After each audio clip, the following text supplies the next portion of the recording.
Hi everybody, my name is Henry Lawrence, counseling psychologist, and in this video I'd like to talk about narcissists and relationships. I'm a couples therapist, so I deal a lot with people that has gone through a very negative breakup or divorce, and it feels lately that the new buzzword is narcissism, that everybody would label their ex-partner as a narcissist. And I thought I'd take the time to make this video and just explain what a narcissist is and how they behave in relationships. Now, the purest definition of narcissism is someone that believes that they are perfect. This might seem like a radical statement to some, but in the mind of a narcissist, they really believe that they are perfect.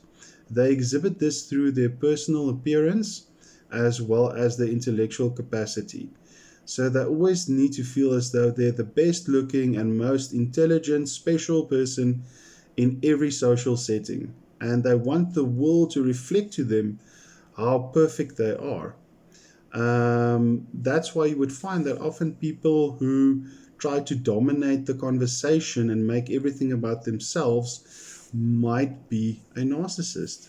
Narcissists are often also very successful in their lives because they have this drive to feel as though they are important. Once again, the world needs to reflect to them how wonderful and special they are. Now, there's usually 5 to 6 steps when it comes to narcissists and relationships. In other words, 6 phases, if you will, that narcissists go through to select a partner and be in a relationship with a partner. And I quickly just wanted to go through them and explain to you what I mean by these 5 to 6 phases. Step number 1 would be identification. Now, I think it would probably be no surprise that narcissists has very little to no empathy for other people. They are number 1, they come first in their lives. But obviously then they seek partners who are very empathetic, who are on the opposite end of the scale. The reason being is people that are very empathetic are also very kind, very caring, but usually also very agreeable. They don't like confrontation, they don't like assertiveness. The reason for this is someone that's very empathetic are very concerned about how they make others feel, and so they don't want to be disagreeable because they're scared that they might offend the other person or hurt someone else's feelings. This becomes the perfect target for a narcissist, and this is usually how they choose their partner. The second step or phase is what I call entrapment. I think in layman's terms, or the new buzzword out there, is love bombing. This is the phase in which the narcissist puts their partner on a pedestal. They make them feel very, very special, that they're the only person in the world for them, and that all their interests and their entire life is so wonderful and special.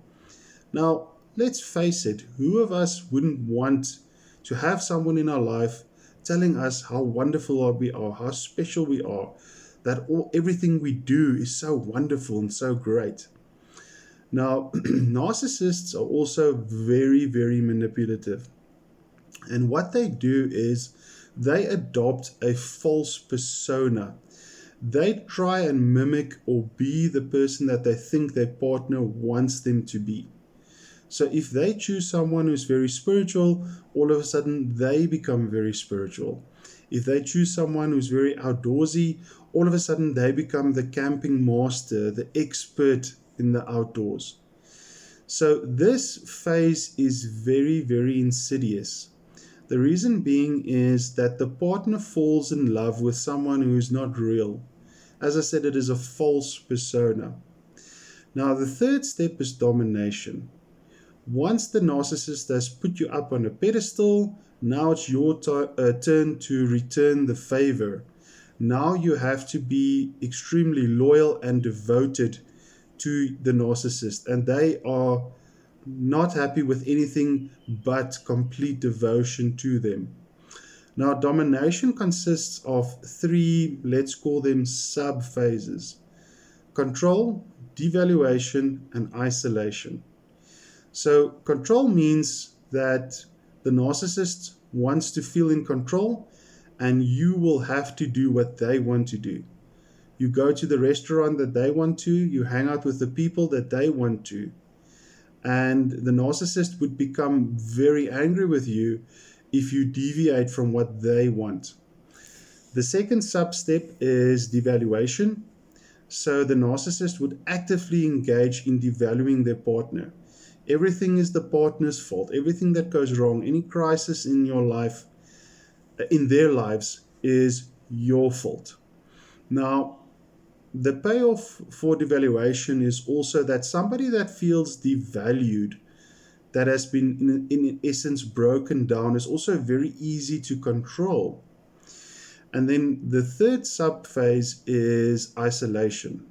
This is textbook narcissism, where they would isolate their partner from their friends and their family. The reason being is that people outside of the relationship is a threat to the narcissist's control. For example, if the partner's family doesn't like the narcissist, the risk exists that the family would convince the partner to leave the narcissist, and they cannot tolerate that. So isolation is part of getting this complete control over their partner and having them completely dominated. So we can see that for a narcissist, domination is a power game where they have all the power and the partner is left with none, which of course creates a very toxic or dysfunctional relationship. Now, the fourth phase or step for narcissists is the reward system. Now, remember when I said that entrapment is very insidious? Now that the partner has been broken down and devalued, they would seek to return to the entrapment phase. They want the narcissist to become that person that they were in the entrapment phase. And so they believe that if I just try a little bit harder, that the narcissist will become the person I fell in love with.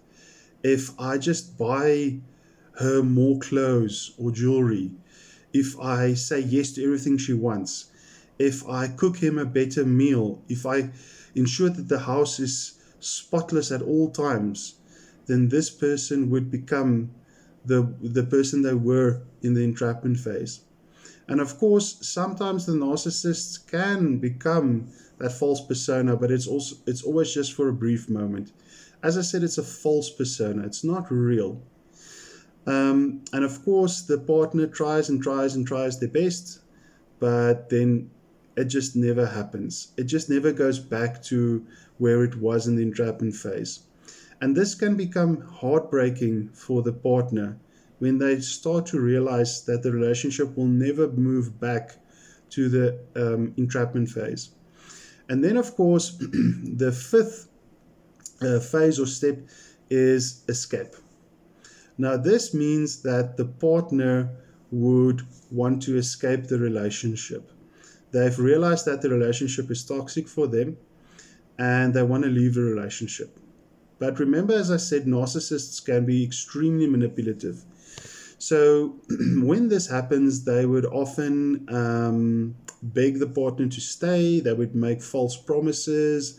They would momentarily become the false persona again. But as I said, that usually never lasts. They then might also engage in a strategy where they double down and where they actually tell their partner that it's their fault. It's their fault that the relationship isn't working, and it's their fault that they want to leave.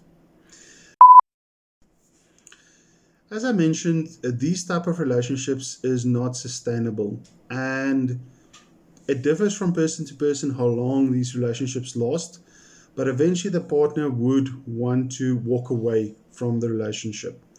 This usually leaves the narcissist with what we call a narcissistic injury. They somehow believe that they have been slighted, that they are injured. How dare their partner leave them? Because they are perfect, they are wonderful. Why would their partner want to leave them? They can become very angry and very punitive towards their partner during the escape phase. And they can also become very vindictive. I think we have lots of examples in South Africa where partners have been assaulted, tortured, and sometimes even murdered by their ex for leaving them.